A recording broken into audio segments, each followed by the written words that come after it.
వచ్చిన ఆత్మల కొలువై ఉంటుంది. ఎన్ని ఉన్న నా తండ్రికి ఏమి లేవి అనడం నీ యొక్క మొదటి విద్యకి అనర్హత సంపాదించిన పట్టు. అలా ఉండకూడదు. ఇక్కడ మాట్లాడుకోవాల్సిన ఇంకొక విషయం ఏంటి అంటే, మీరే చెప్పారు భవబంధాల నుంచి, బాధ్యతల నుంచి, ఎమోషన్స్ నుంచి లోకం మీద విరక్తి చెందిన వారు వెళ్ళి సన్యాసం తీసుకుని సాధన చేసిన తర్వాత అఘోరాలుగా, అఘోరి మాతలుగా, నాగ సాధువులుగా మారుతారు అని. అలాంటి ఒక వ్యక్తి వచ్చేసి కేవలం మీరు అన్నట్టే దిగంబరిగా అనేది విషయం ఒక్కటే, అది ఒక్కటే పక్కకు పెడితే ఒక మానవ జీవితం ఎలా ఉంటుంది అనే అది మొత్తం ఆవిడ అదే చేస్తున్నారు. నార్మల్ గా సోషల్ మీడియాలోకి రావడం కావచ్చు, నార్మల్ గా ఇంటర్వ్యూస్ ఇవ్వడం కావచ్చు, ఎమోషన్స్ పరంగా ఎవరైనా వ్యతిరేకత చూపిస్తే కోపం తెచ్చుకోవడం కావచ్చు, నార్మల్ గా తిండి విషయంలో కావచ్చు. ఆవిడే చెప్తున్నారు నేను స్వీట్స్ తింటాను, పళ్ళు తింటాను, డ్రై ఫ్రూట్స్ తింటాను అని ఆవిడే చెప్తున్నారు. అండ్ ఇంకా విషయానికి వచ్చేసరికి మధ్యకాలంలో మధ్య తరగతి ప్రజలు కూడా వాడిని ఫోన్లు వాడుతున్నారు, ఐఫోన్ వాడుతున్నారు, కార్లలో తిరుగుతున్నారు. అంటే వీటన్నిటికీ ఏంటి అసలు సన్యాసం తీసుకొని అన్నిటి మీద విరక్తి చెందిన వారు అఘోరి మాతగా మారినప్పుడు మళ్ళీ వీటి మీద ఎలా మనసు కలుగుతుంది అసలు?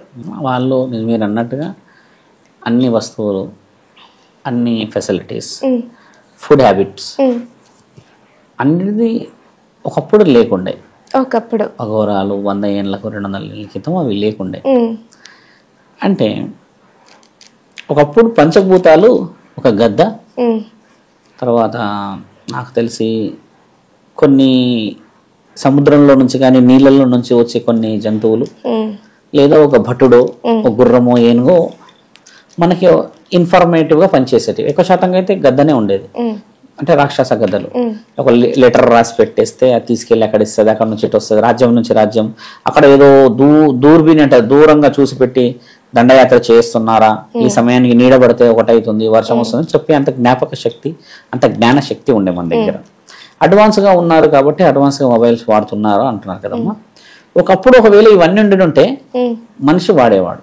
ఇప్పుడు లేవు, ఈమె వాడుతుంది అంటే ఈవిడ వాడడం ఇక్కడ తప్పు కాదు, కానీ ఈవిడ వచ్చినప్పుడు ఇక్కడ సొసైటీలో now I'm also using mobile, నేను మొబైల్ యూజ్ చేస్తున్నా. ఆవిడ చెప్పిన అపియరెన్స్ కి, తర్వాత ఆవిడ మాట్లాడి చూయిస్తున్న ఆ యొక్క ఏదైతే అటైర్, ఈ ఫోన్ కానీ ఇంకేదన్నా కానీ అబ్జెక్టివ్ లేదా ఆమె వాడుకోవచ్చు, షీ కెన్ యూజ్ ఏదైనా చేయొచ్చు. కానీ మీరు అన్నట్టుగా భోజనాలు నేను ఇలా తింటున్నా, నేను ఈ విధంగా ఉంటున్నాను అనే ఆ పద్ధతి అఘోరాలకి సైతం మాంసం తినే అర్హత ఒక 24 రోజులకు ఒకసారే ఉంటది. ఒక వ్యక్తి రోజు తినడమ్మా, కెన్ యూ ఈట్ ఒక వెజిటేబుల్ 2 days? వంకాయ వండుకున్నాం అనుకో ఈ రోజు మార్నింగ్, మధ్యాహ్నం వరకే దాని మీద కొంచెం ఓకే, మార్నింగ్ వండుకున్నప్పుడే వెరీ ఫ్రెష్ గా హ్యాపీగా తింటాం, నెక్స్ట్ కొద్దిగా ఉన్నదో లేదో అని మధ్యాహ్నం తినేస్తాం, అదే సాయంత్రానికే ముగ్గిటి మూతటి పెడతాం. అలాంటిది how can we eat daily? ఒక మాంసాహారం సేవిస్తే మటనే కానీ, చికెనే కానీ, చేపలే కానీ, ఇంకేదైనా కూడా ఆ యొక్క హీట్ బాడీని ఎలా తట్టుకుంటుంది? తట్టుకోదు. అలాంటిది మానవ శరీరాన్ని తిన్న మనము 90 degreesలని అంటే ఆ వేడిని ఎలా తట్టుకుంటుంది ఈ శరీరం? ఈ ఉష్ణోగ్రతలో మంచు కొండలో ఉన్న వాళ్ళు మాత్రమే తినే అర్హత. నీళ్ళల్లో ఎప్పటికీ 5 గంటలు 6 గంటలు ధ్యాస చేసే వాళ్ళకి తినే అర్హత. ఎందుకంటే అమ్మ ఒకప్పుడు 24 రోజులు యుద్ధం చేసే సమయం కూడా వచ్చేది. దండయాత్రలు అఘోరాలు ఉండేదంతా ఎక్కడ అని చెప్పాను, కొండ ప్రాంతాల్లో. వారు ఊరికే వచ్చేసి కొండ ప్రాంతాల నుంచి ఈ వాణిజ్యాలు అమ్మే ప్రాంతానికి వచ్చారే అనుకోండి, లైక్ ఏదైనా వెజిటేబుల్స్, ఫ్రూట్స్, లేకపోతే ఇంకేదైనా కొనడానికి రావాలా చేయాలన్నా కూడా వాళ్ళ యొక్క శరీరానికి ఎంతటి అలసట, ఎంతటి సమయం వృధా. మరి ఉండేది 100 మంది, ఒకరో ఇద్దరు తెచ్చుకొని రాదు కదా. కాబట్టి వాళ్ళు ఉండే ఆ ప్రాంతంలో దండయాత్రలు చేయడానికి వాళ్ళు సరిహద్దుల్లో ఉన్నప్పుడు పరమశివుడు పరిపూర్ణత స్థితికి ఇచ్చిన మహాప్రసాదమే మానవ శరీరం. అది తిన్నాక అమ్మ 24 రోజులు ఆకలి కాదు. అందుకే దే లైవ్ లాంగ్ ఇయర్స్. ఎందుకంటే 24 hours నీ శరీరంలో ఎన్నో మార్పులు జరిగితే ఈ రోజు మార్నింగ్ టీ నుంచి మొదలుపెట్టి నైట్ 11-11:30 వరకు అరౌండ్ విల్ టేక్ అట్లీస్ట్ నీళ్ళన్నా తాగి పడుకుంటాం లాస్ట్ అంటే 3-4 times we can have a meal.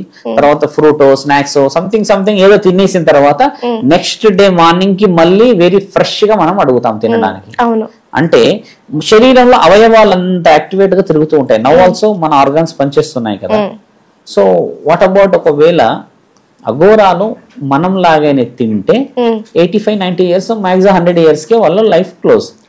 వాళ్ళు 24 రోజులు శరీరంలో అవయవాలను కదలనియ్యరు. అందుకు ఇలా ఉంటారు అంతే. ధ్యాస మీద పెట్టి ఒక్కసారి శ్వాసని పరమాత్ముడితో శ్వాసతో ధ్యాసను వదిలితే హరహర మహాదేవ్ అని చెప్పి కలిగిన ఆ మహా కలయికని ఆయన శరీరంలో ఈ యొక్క ఊపిరి మాత్రమే కదులుతుంది. అది కూడా ఒక్కసారి వస్తే మిగతా టైంలో ఫ్రీజ్ అవుతుంది. ఆ ఊపిరి గుండె పని చేయడం ఆపేస్తుంది. కేవలం ఒక్కసారి పీల్చిన ఊపిరి మాత్రమే కొట్టుకుంటూ ఉంటది అంతే. గుండె ఎక్కువ శాతంగా రక్త ప్రసరణ చేయదు. నరాలన్నీ స్టక్ అయి ఉంటాయి.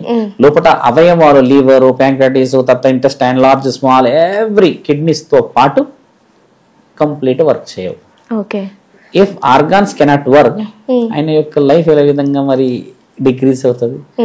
నీ యొక్క ఆర్గాన్స్ పనిచేస్తున్నాయి కాబట్టి నీ లైఫ్ స్పాన్ అనేది ఈ వయసుకి క్లోజ్ అవుతుంది. శాసన గ్రంథాల్లో అది రాసి ఉన్నది.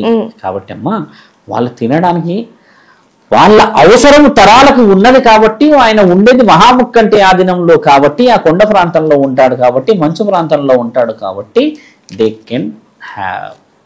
ఇక్కడెక్కడ కుదరదు అంటే దిగంబరిగా వచ్చారు. దిగంబరిగా రావడం కొంతమందిని ఆశ్చర్యానికి గురి చేస్తుంటే ఇంకొంతమందికి అనుమానాలకు తావిస్తుంది. అసలు మీరు చెప్పండి, మీరు అఘోర సాధన చేసిన ఒక వ్యక్తిగా మీరు చెప్పండి, అసలు అఘోర జీవితం ఎలా ఉంటుంది? అఘోరాలకి అంటే స్నానం, జపం, నియమం, నిష్ట ఇలాంటివి ఏమీ ఉండవంటారా? అసలు అంతకన్నా ముందు జనావాసంలోకి వస్తారా? వస్తాం. ఒక అఘోర కట్టే ముందు చరిత్ర ఇతిహాసాలకు వెళ్దాం మనం. ఒక సాధువు, ఒక నాగసాధు. చరిత్రలో ముగ్గురే ఉన్నారు. సాధువు, నాగసాధు, అఘోరాలే ఉన్నారు. మిగతా వాళ్ళందరూ పురోహితులే. ఇక మిగతా అప్పట్లో ఎవరు లేరు. ఇక ఈ బాబా, ఆ బాబా, బురడి బాబాలు ఎవరు లేరు. ఈ నిమ్మకాయలు లేపుడు, ఈ మీసాల మీద నేను బుడంకాయలు పెడతా అన్నట్టు ఎవరు లేరు. అప్పుడు సింపుల్ గా సాధువులు, అఘోరాలు, నాగసాధువులు, గుడిలో అర్చకులు పూజకి. ఒకప్పుడు మీరు అన్న ఈ ప్రశ్న తెలుసుకోవాల్సిన అవసరం కూడా అఘోరాలు ఎందుకు వచ్చారో చెప్తాం. చాలా మంది తెలుసుకోవాలి. ఒకప్పుడు స్త్రీకి విలువ ఉండే మన దగ్గర, ఇప్పటికీ విలువ ఉంది. మన భారతదేశంలో ఉన్న స్త్రీ ఎంతో పవిత్రముగా కనబడుతుంది. బొట్టు నుంచి మొదలు పెడితే కాలికి పెట్టుకున్న చిన్న పసుపు నుంచి ఎంతో వివరముగా మనం ఆయుర్వేదిక వనమూలికలని శరీరం అంతా పెట్టుకుంటామమ్మా. చూడ్డానికి బహుముచ్చటగా ఉంటారు, అందంగా ఉంటారు. తర్వాత నెత్తికి పువ్వులు పెట్టి చీర కట్టుకొని సాంప్రదాయం ఎప్పటికీ ఉట్టిపడేలా ఉంటారు. ఇలాంటి స్త్రీని అపహరించుకొని వెళ్ళారు కొందరు దేశస్తులు. అప్పట్లో దేశం మీద దండయాత్రలకు వచ్చి స్త్రీలను కూడా ఎత్తుకుపోతుండే. ఒకప్పుడు ఎత్తుకుపోయి వారని పైశాచికత్వంగా, శారీరకంగా ఎన్నో ఇబ్బందులు పెడుతున్న తరుణం తట్టుకోలేని వాళ్ళే అఘోరాలు. నా భారత స్త్రీని ఎత్తుకొని వెళ్తారా మీరు, మేము లేమనుకున్నారా అని భారెడు త్రిశూలాలు పట్టుకొని హర హర మహాదేవ్ అని చెప్పేసి ఒక్కొక్కటి తలలు పెకలించిన వాళ్ళు నాగసాధువులు.